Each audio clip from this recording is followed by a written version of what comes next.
Britain's anxieties for her nationals in China.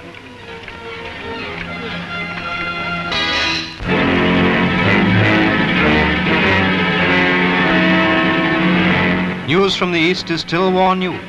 Battleships of Japan are hovering around the China coast, and at Langfang, Marines are landed. They transfer into troop trains under heavy protection. They are bound for the front line and they must go unmolested.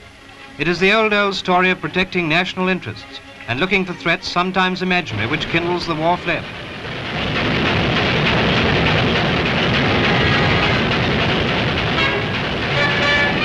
While the armies face one another on the front, world attention is fixed on cosmopolitan Shanghai, whence European nationals are being evacuated.